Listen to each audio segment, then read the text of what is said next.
สบายดีสวัสดีพ่อแม่พี่น้องเนาะมือนี่เนาะพี่น้องนุ่นกับพาพี่น้องเนาะเข้าปลากันอีกแล้วเนาะมื้อนี้ก็อยู่ผูอยู่ผาอยู่ห้วยพี่น้องเนาะ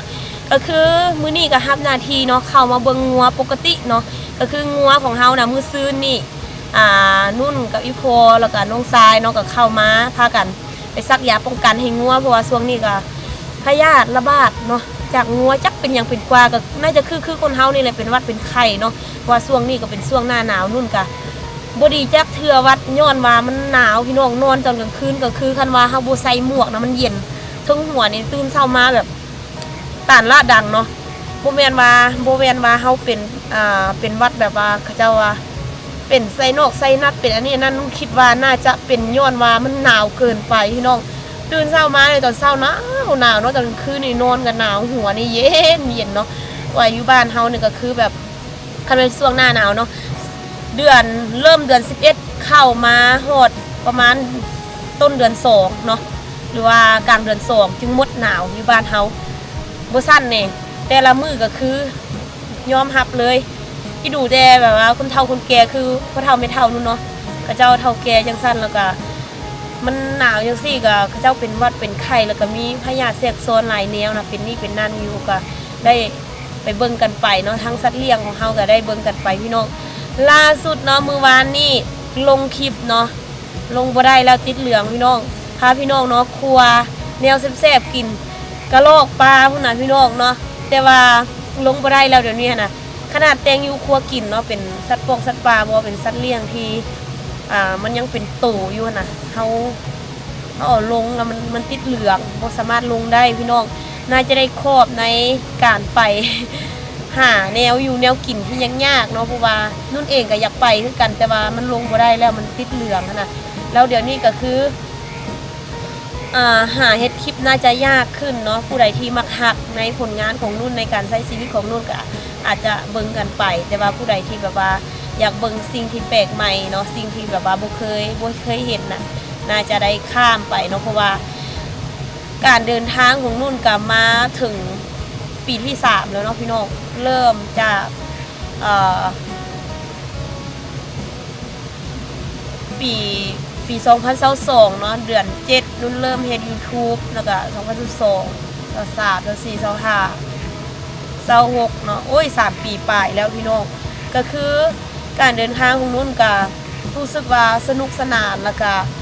ดีใจที่ได้รู้จักทุกคนเนาะแล้วก็ดีใจที่ได้ไปท่องเที่ยว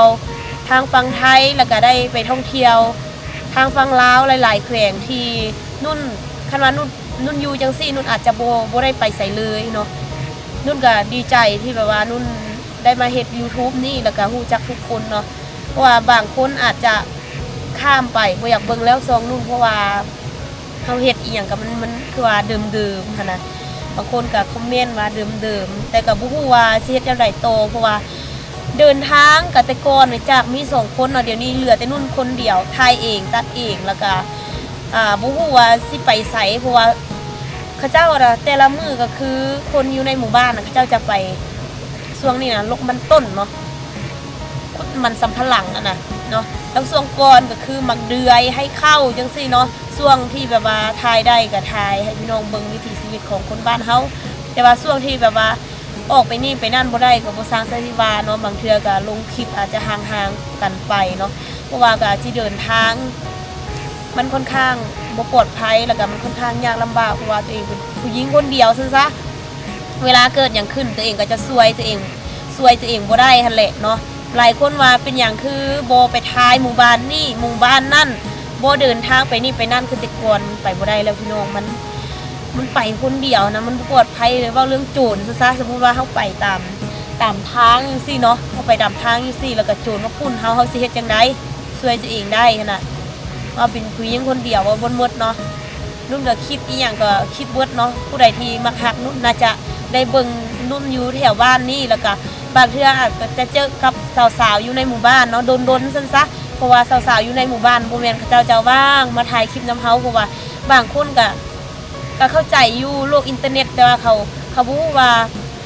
เขาถ่ายจังซี่มันได้เงินบ่มันสิคุ้มอยู่คุ้มกินบ่เพราะว่า เขาเจ้าไปหางานทำน่ะมันได้แท้เนาะสมมุติว่าเขาทำงานนะเฮ็ดเวียกเดือนนี้เดือนหน้าได้เงินเดือนจังซี่นะคือเฮาจังซี่เนี่ยถ้าถ่ายคลิปไปเฮาบ่ฮู้เลยว่าเดือนใดเฮาสิได้เงินเดือนใดมันสิผ่านกฎเนาะบางคนก็เฮ็ดจนท้อแล้วก็เศร้าบ่เฮ็ดต่อเนาะคือน้องวันเราเฮ็ดมาก็ประมาณเดือนปลายเกือบ2เดือนแต่ว่าช่วงนั้นมันมีแนวเฮ็ดหลายเนาะแล้วก็ผ่านกฎแต่ว่าบ่ฮู้ว่าสิไปต่อจังใดนุ่นก็พยายามแบบว่าแปลงอะไรทำไมให้แล้วเนาะอันใดที่แบบว่าบ่เข้าใจบ่ฮู้น่ะนุ่นก็พยายามเพื่ออยากให้มีหมู่ถ่ายคลิปนํกันซั่นซะแต่น้องวันเลือกที่แบบว่าจะไปเฮ็ดเวียกแล้วว่าเฮ็ดเวียกอย่างน้อยก็เดือนนี้บ่ได้ก็เดือนหน้าได้เลยเงินเดือนหั่นน่ะมันเห็นผลแท้เนาะแต่ว่าเฮาเฮ็ดเวียกแนวนี้บางเดือนก็ได้พอกุ้มตัวเองบางเดือนก็ได้ค่าเน็ตค่าหยังไปจังซั่นค่าเดินทางหั่นนะเนาะมันบ่ได้เงินเป็นกอบเป็นกำคือบางคนว่าได้หลายคันอยู่ทางฝั่งไทยนุ่นยอมรับเลยผู้ใดที่เฮ็ด YouTube เล่น TikTok แล้วก็ให้ YouTube เล่นนั้น TikTok แล้วก็มีแอปเขียวก็ว่านะแอปฟ้านะเนาะมันจะเปลี่ยนชีวิตเขาเจ้าเลยเพราะว่าเขาเจ้าถ่ายคลิปเดียวนี้จะลงเป็นซองนี้ซองนั้นซองพุ่นนะมีหลายแอปซั่นซะแต่อยู่บ้านเฮาน่ะมีแอปเดียวนี้แล้วก็เขาเจ้าหักค่าภาษีแต่ละเดือนน่ะหลายโนกมันบ่สมกับการที่แบบว่าเฮาไปเฮ็ดเวียกแล้วเฮาก็เมื่อยพอเฮ็ดแล้วเขาเจ้ายังมาตัดภาษีหลายมึงว่าแท้เนาะตัดภาษีหลายเลยก็เวลาเงินจะเข้าบัญชีเฮาทั้งทีน่ะยังมาหักอยู่ธนาคารอีกเนาะก่อนสิฮอดเฮาเงินมันยังเหลือแบบน้อยนิดค่าขนมแท้ๆพี่น้องแต่ละเดือนคือมื้อนี้เนาะก็ได้พาพี่น้องโอ้ยว้าวแล้วน้อยใจได้พาพี่น้องเนาะมานี่เนาะมาเบิ่งงัวเบิ่งหยังแล้วนุ่นก็สิพาพี่น้องเนาะมาแต่งอยู่ครัวกินอยู่น้ำห้วยนี่เลยเพราะว่าบรรยากาศดีพี่น้องช่วงนี้ก็คือมานะอีหยังก็ค่อนข้างที่จะสะดวกสบายเพราะว่าเส้นทางก็ดีขึ้นเนาะแล้วก็เป็นช่วงฤดูแล้งอีกเนาะเฮาก็มาก็พอดีเป็นกะตอนสวยเนาะนุ่นมาประมาณ 10 โมงเนาะมาเบิ่งงัวเบิ่งหยังแล้วก็ขนฟืนอยู่เทิงพุ่นแหละลงมาเพื่อจะเอากลับบ้านเนาะแล้วก็สิมาพาพี่น้องเนาะแต่งอยู่ครัวกินอยู่นี่เนาะวันนุ่นก็ได้ไปเซเบ็ดมาเนาะได้ปลาน้อยนึงเนาะสิเอามาแต่งกินสู่พี่น้องกินในตอนสวยมื้อนี้เนาะพี่น้องไปเบิ่งน้ำกัดอยู่กลางป่าเนาะสงบดีพี่น้องเดี๋ยวตอนนี้คือสิมาดังไฟก่อนเนาะก่อนที่จะเฮ็ดหยังกินเพราะว่ากะได้ป่ามาน้อยนึงเนาะเพราะว่าไปเซเบ็ดตอนเช้าหั่นแล้วก็ตอนนี้ก็ถึงเวลาตอนสวยหิวข้าวแล้วได้นี่แต่ว่ายังบ่ดังไฟเทื่อดิไปเก็บฟืนเมื่อกี้เนาะเล่นไปเก็บฟืนหน่อยนึงก่อนไปจูบไปตองหน่อยก่อนมันจะไวอยู่เนาะมีใบไม้ล้น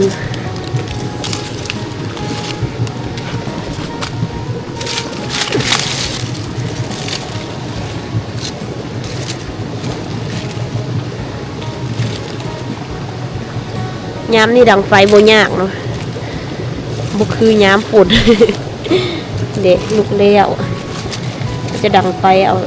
ทานเอาอย่างปลาไว้ก่อนเนาะเรียบร้อย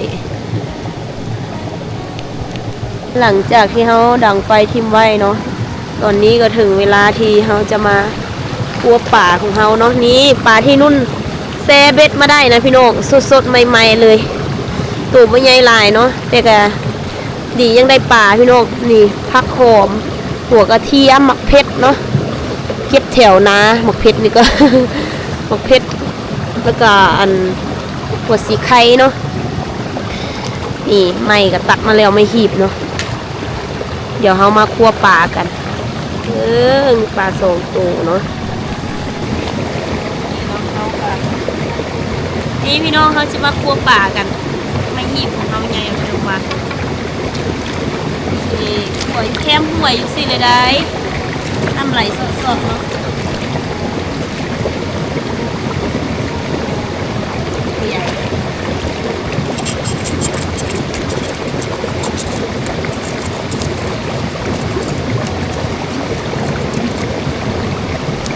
แต่เสียงน้ำเสียงนกเสียงธรรมชาติแท้ๆเนาะแบบนี้นะ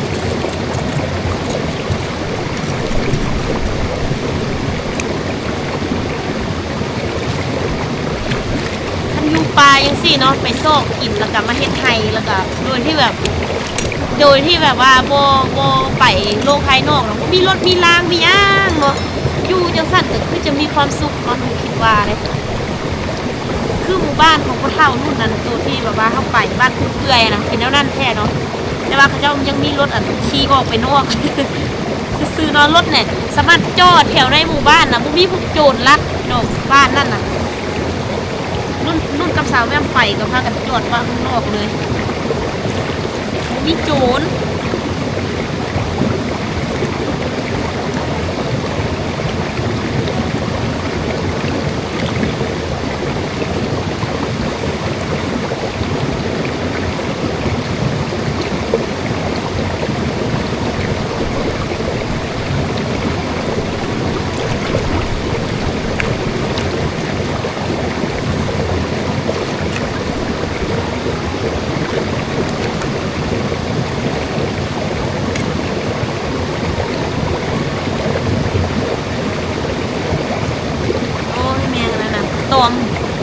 ตอมมุมตอมตาตอมหน้าตอมหลังต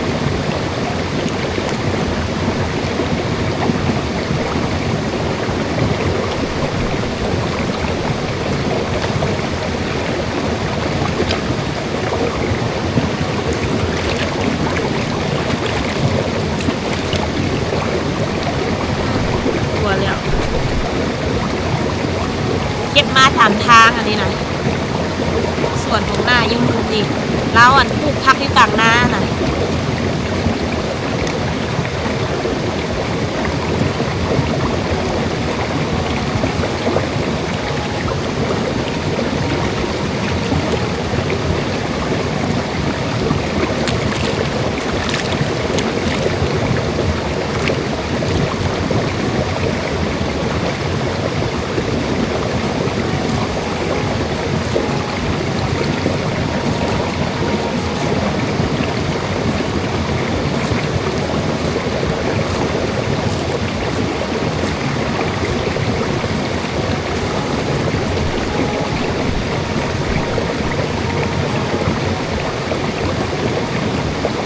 ผึ่งมีอย่างมาแล้วเนาะเริ่มมาถึง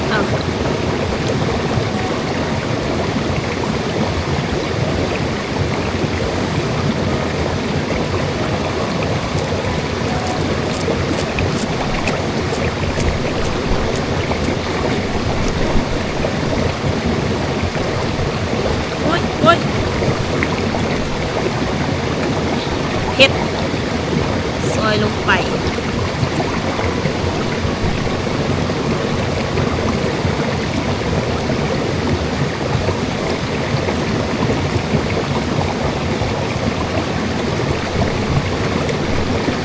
ไข่ดับข้าว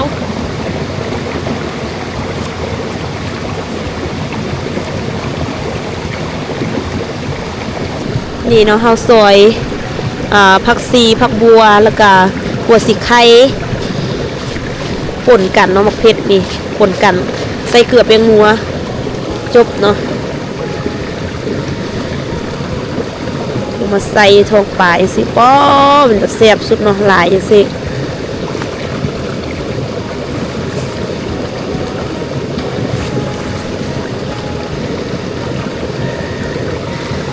ปิงป่าอยู่กลางปลาเนาะ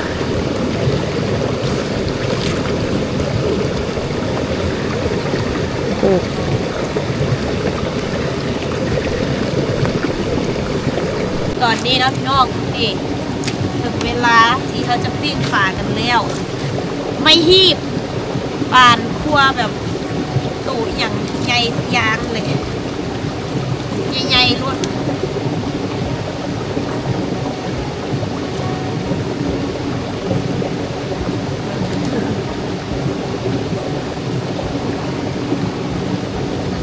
ปิ้งปลาเด้เป็นไม่ฮีบเป็นสายมัดเองเนาะเป็นโต๊ะเป็นอย่างไร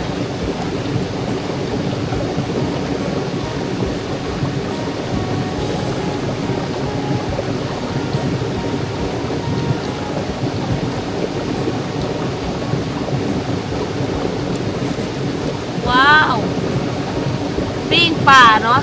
เอาชีวิตรอด1 วันในป่านี่แหละไม่ได้โหคงกินมาเด้อ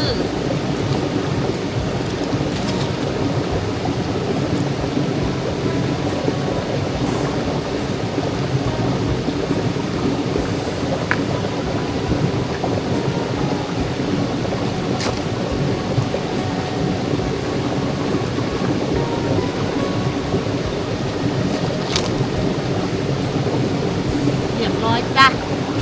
ที่ปิ้งปลาของเรานี่ปลาจะไม่ห่างนิดนึงละ บ่มีทานเนาะได้ดังไฟปะไว้ก่อนปะนั้นยังบ่มีทานพี่น้องปิ้งไปปิ้งมาหน้าตาปลาเขาก็จะประมาณนี้เนาะน่าจะสุกแล้วแหละเนาะจะไหม้แล้วบัวเครื่องหอมอยู่ในสุกเบิดละบัวเนาะกลิ่นแบบธรรมชาติสุดๆดูดิควันฟืน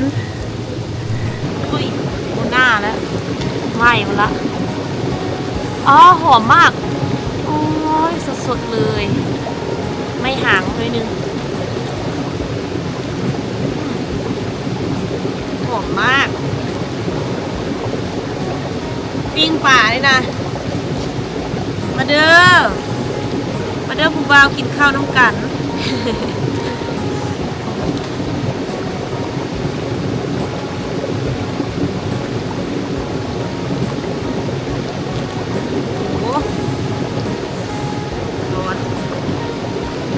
มาเด้อกินข้าวสวยน้ำกันพี่น้องนี่นะบายป่าสุดๆนี่นะโอ้โห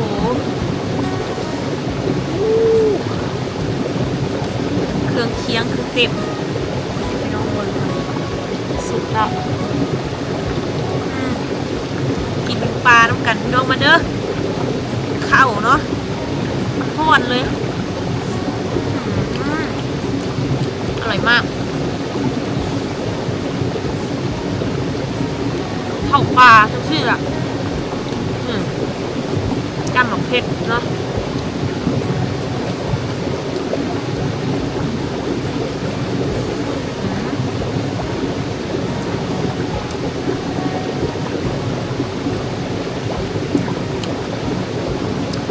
แซ่บ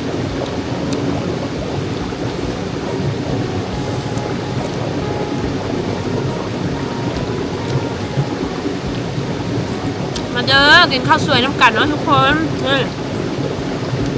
กินแบบร้อนๆเลยเนาะ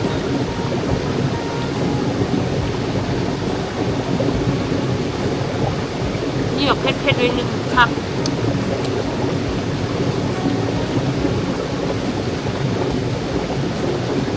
ปิดไฟ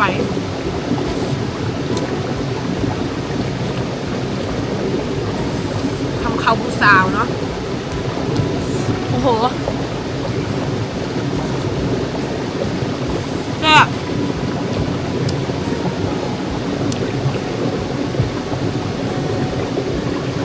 กินข้าวอยู่ปลาจังสิแหละหลายคนคอมเมนต์ว่านุ่นแตงกินเพื่ออยู่เนาะแม่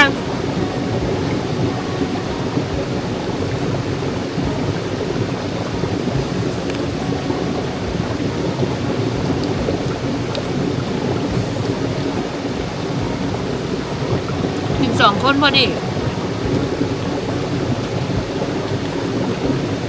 กินข้าวแคมด้วยต้องเสียงน้ำไป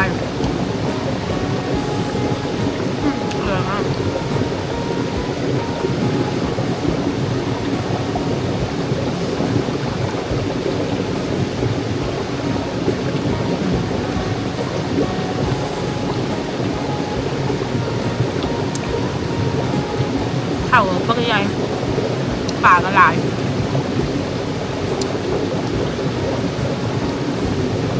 กินข้าวแล้วเป็นเทียมห้อยเนาะโอ้ยบรรยากาศกำลังดีเลยพี่น้องเด้วันที่นุ่นมากินข้าวนะมีคนมาดั่งไฟกินข้าวหลายคนเนาะอยู่แถวใกล้ๆนาเฮานี่เนาะบรรยากาศดีเด้มันโฮมดีเนาะเขาก็เลยมักมาแวะกินข้าวกินน้ำอยู่นี่ตลอดพี่น้องเดียว นุ่นขออนุญาตไปเก็บผักเก็บมีแล้วก็จีได้กลับบ้านเนาะพี่น้องก็น่าจะประมาณ1 โมงอยู่ที่เนาะ1 โมงปลายนี่แหละพี่น้องเพราะว่าหิวข้าวเฮียเนาะกินกินจนหมดเลยข้าวยังน้อย1เนาะปลานี่เกลี้ยงเลยพี่น้องแซ่บสุดๆเนาะกินข้าวปลาจังซี่แหละกินแนวใดก็แซ่บเนาะพี่น้องถือว่าคลิปวิดีโอนี้นะนุ่นขออนุญาตปิดเพียงเท่านี้เนาะขอบใจพ่อแม่พี่น้องโอ้ยที่เข้ามาติดตามรับชมคลิปนุ่นจนจบและคอมเมนต์ให้กำลังใจนุ่นตลอดมาเนาะขอบคุณหลายๆเด้อพี่น้องขออนุญาตไปเก็บผักก่อนบ๊ายบาย